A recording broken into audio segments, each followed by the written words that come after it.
Hello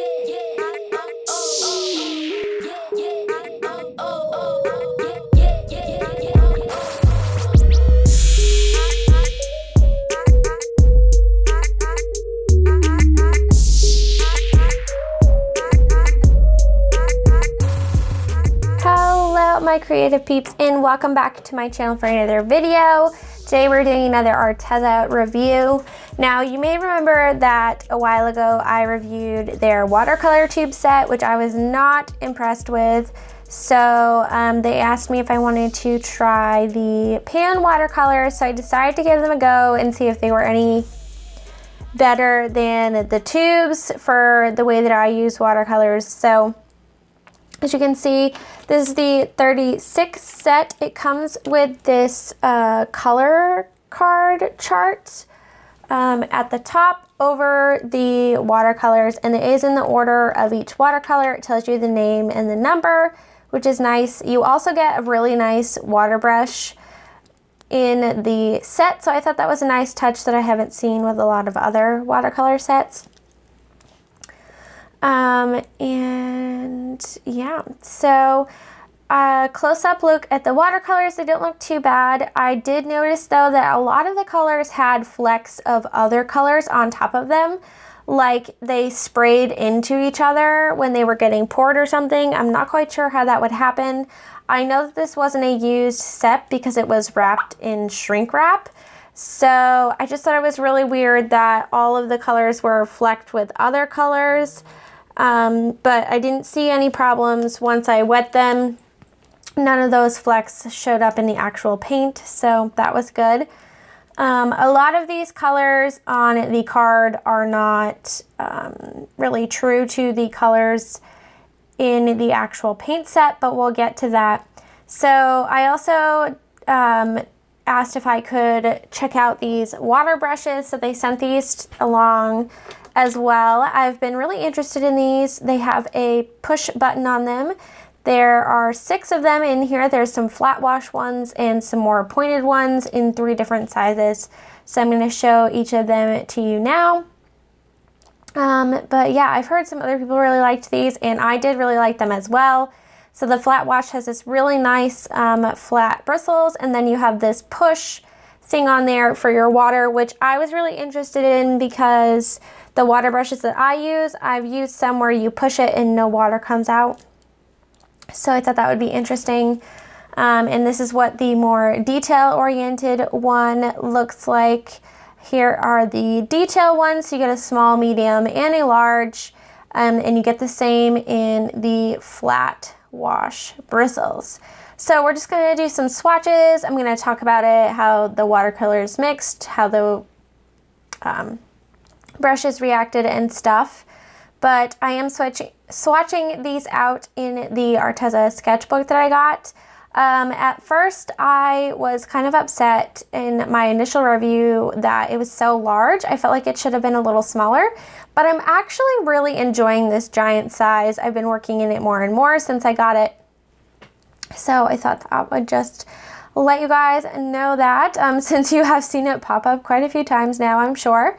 So I just drew all my little boxes, and I'm labeling each color. I'm using the little leaflet that came with it, but I would recommend, if you get this set, to write your own color names and numbers on the pans themselves, as well as make your own color chart, because this is not very accurate, but it is helpful with identifying which color is which initially when you want to set up your palette. So next, I'm testing out the water brushes.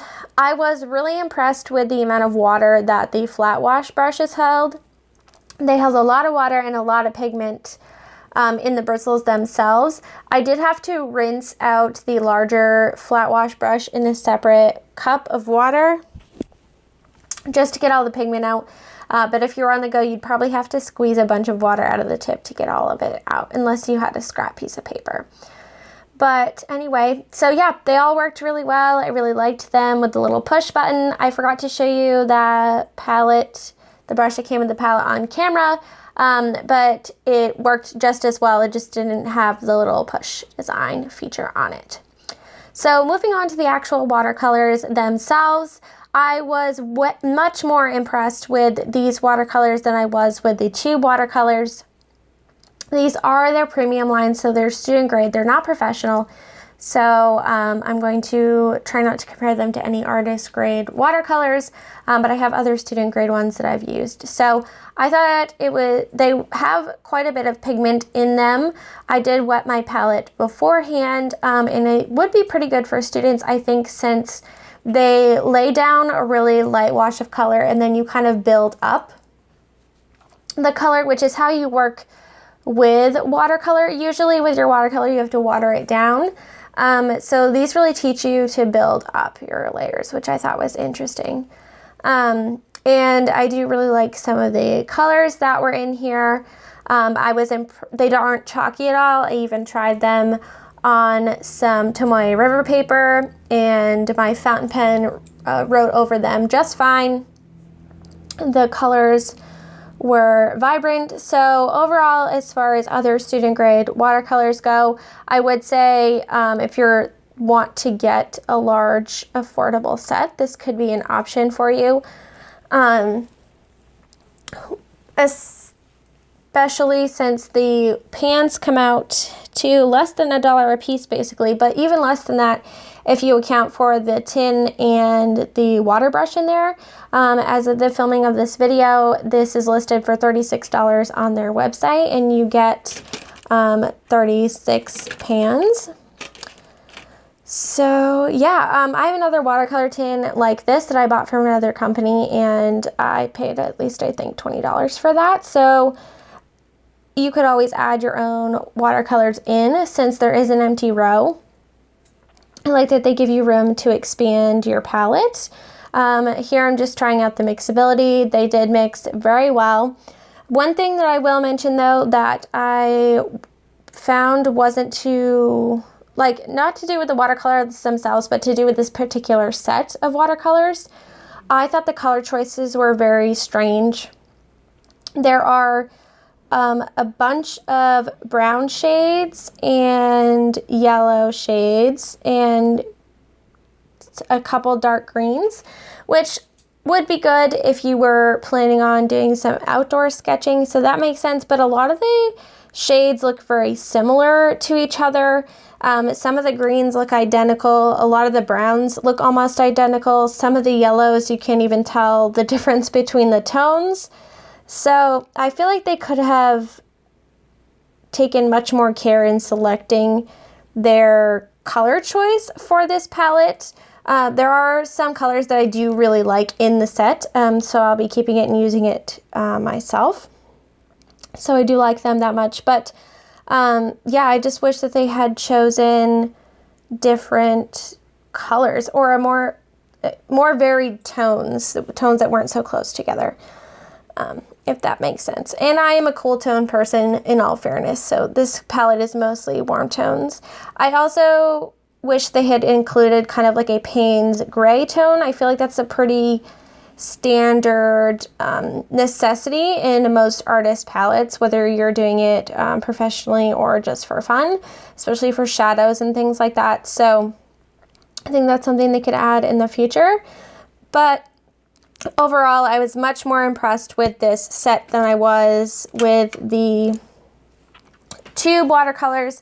I would recommend this set if you don't have other ones and you are a beginner or you're looking for student quality watercolors or a great tin to expand on.